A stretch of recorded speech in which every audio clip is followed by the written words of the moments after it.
والسلام عليك يا سيدي يا رسول الله. الصلاة والسلام عليك يا سيدي يا حبيب الله.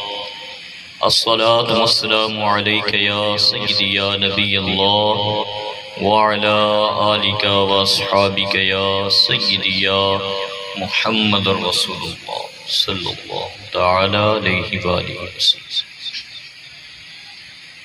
السلام علیکم ورحمۃ اللہ وبرکاتہ.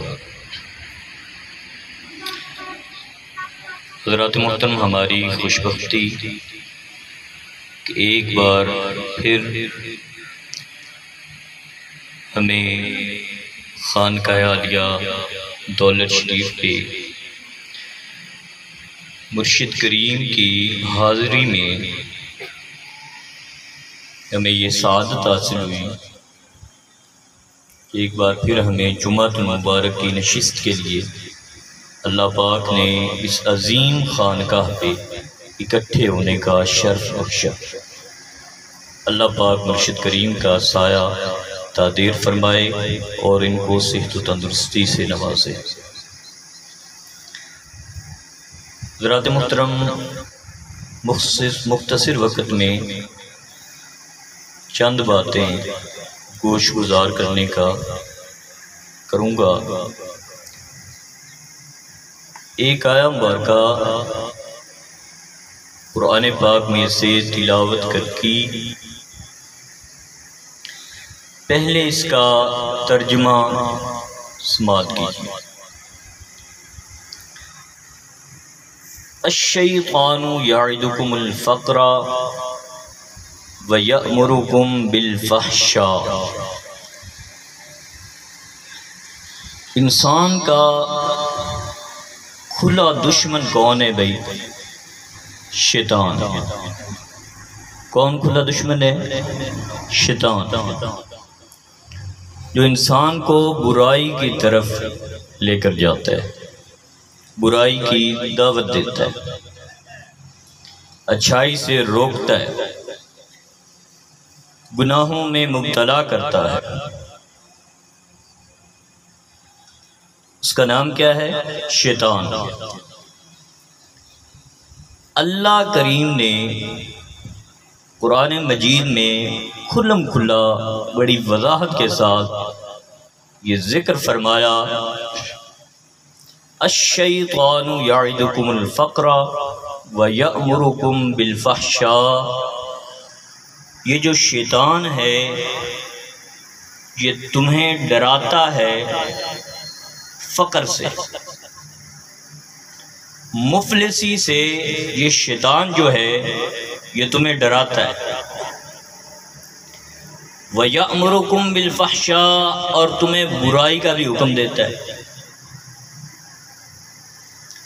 ایک حصہ آیہ مبارکہ کا یہ ہے جس میں شیطان کا ذکر کیا گیا ہے کہ شیطان تمہیں فقیری کی زندگی سے، مفلسی کی زندگی سے، ایک تنگ دست کی زندگی سے، غریبی کی زندگی سے شیطان تمہیں ڈرائے گا.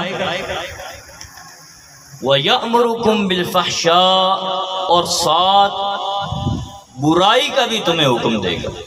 ایک حصہ یہ ہے.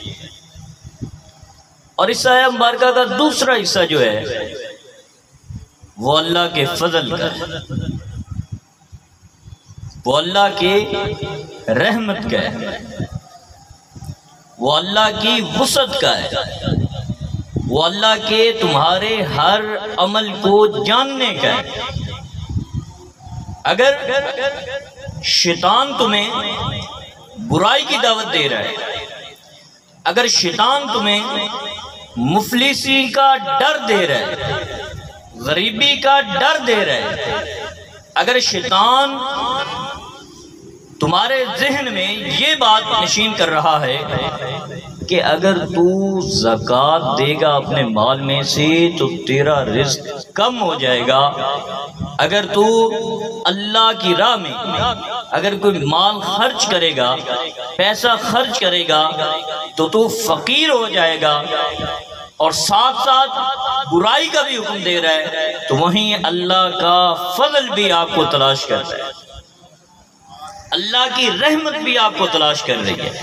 اللہ پاک آپ کو اکیلا نہیں چھوڑ رہا، اللہ پاک آپ پر اپنی رحمت کا جو سایہ ہے وہ ہمیشہ کے لیے رکھے ہوئے ہے۔ اور اللہ تعالیٰ دوسرے حصے میں کیا ارشاد فرماتا ہے، وَاللَّهُ يَعِدُكُمْ مَغْفِرَةً مِّنْهُ وَفَضْلًا۔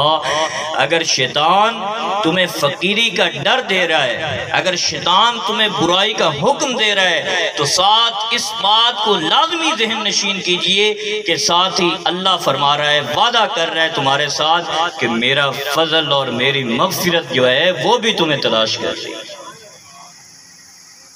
واللہ واسع علیم۔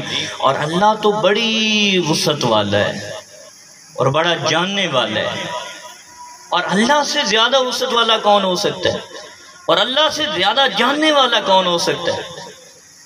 اب دیکھیے، یہ تھا اس آیہ مبارکہ کا ترجمہ۔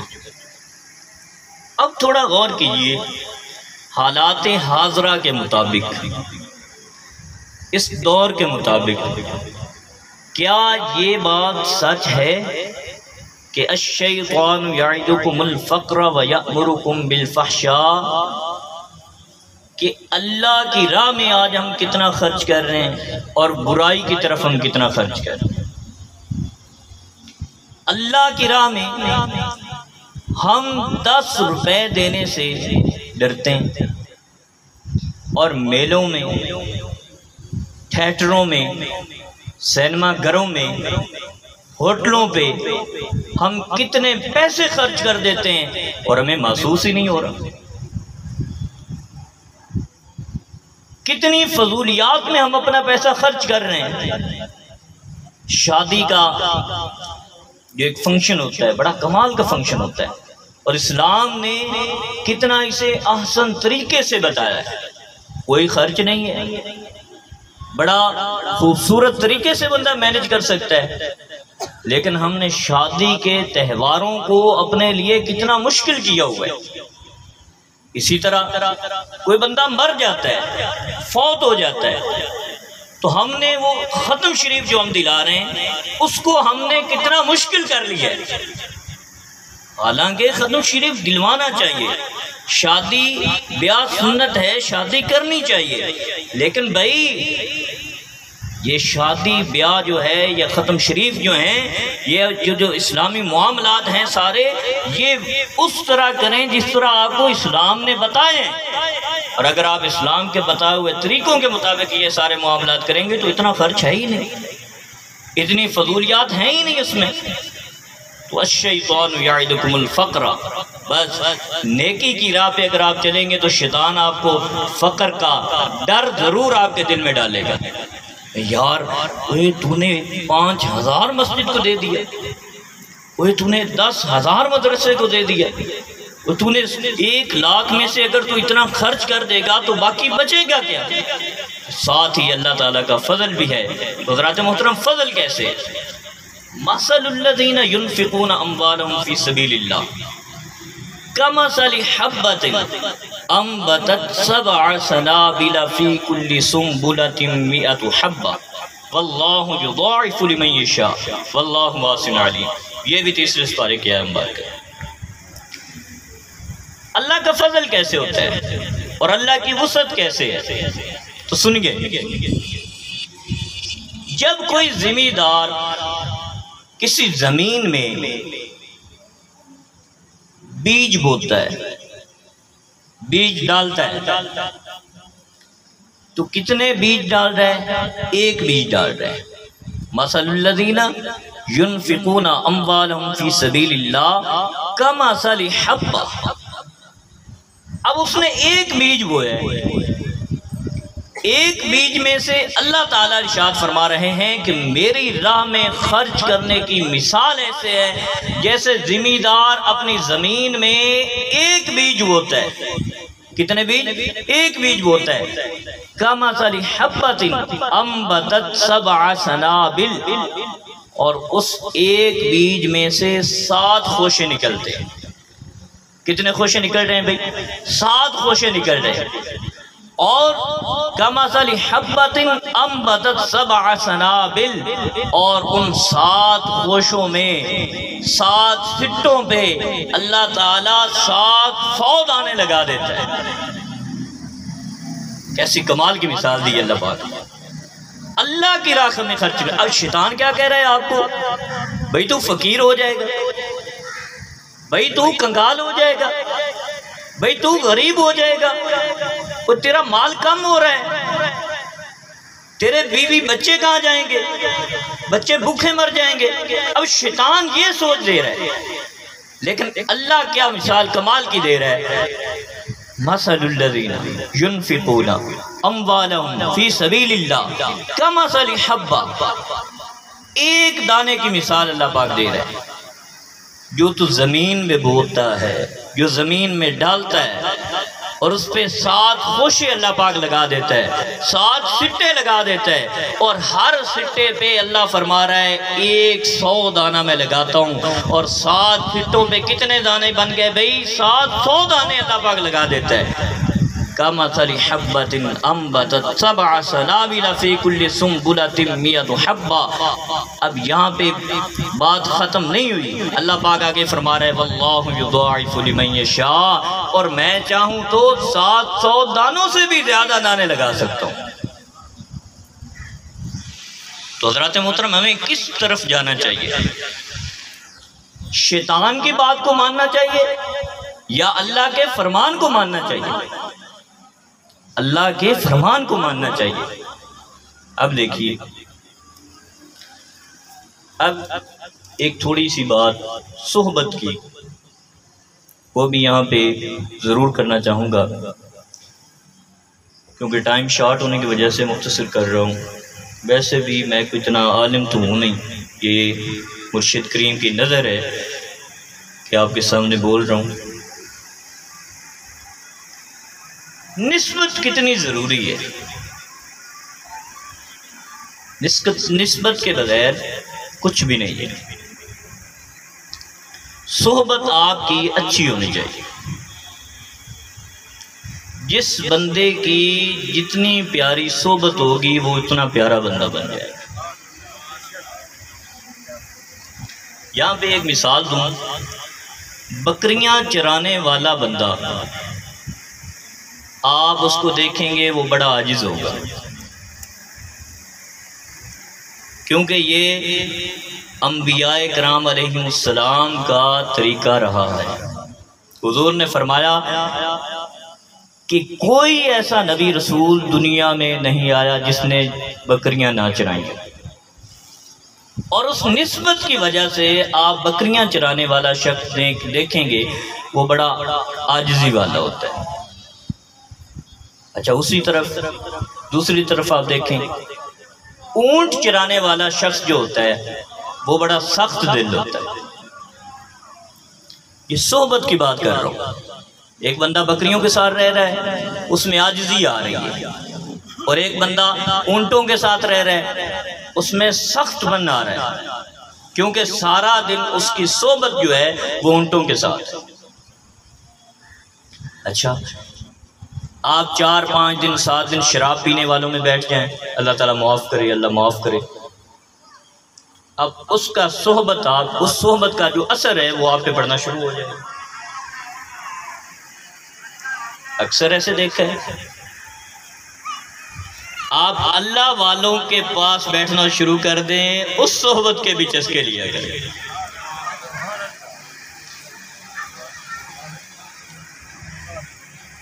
تو آپ اپنی صحبت کو چینج کریں۔ ڈاکوؤں کے پاس آپ بیٹھنا شروع کر دیں، اب وہ کیا کریں گے؟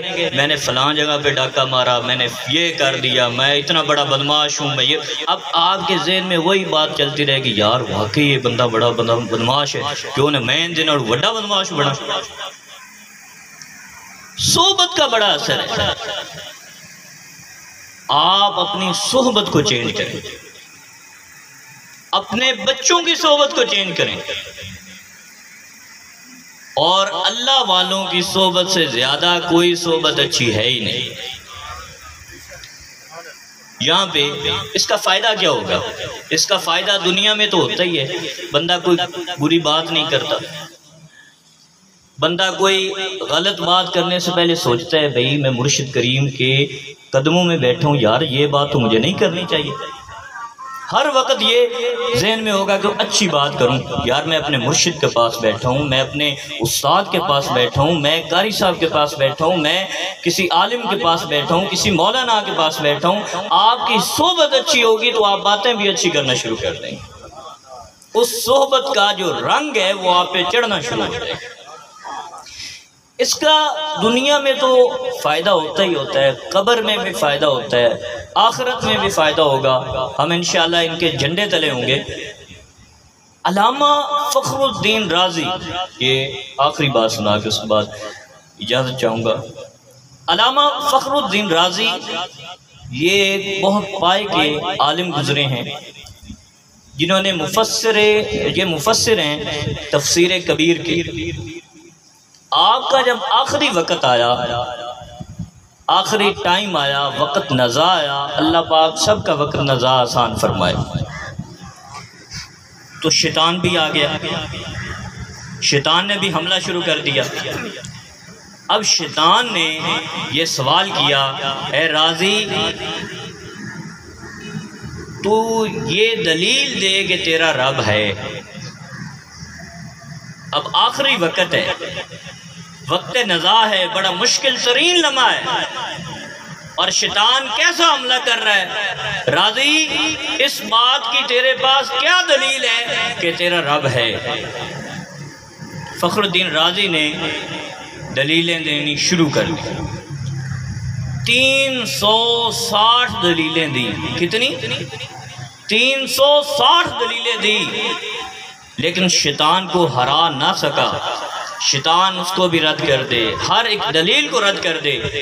آپ کے مرشد کریم تھے نجم الدین کبریٰ، یہ فخر الدین رازی کے مرشد کریم تھے نجم الدین کبریٰ۔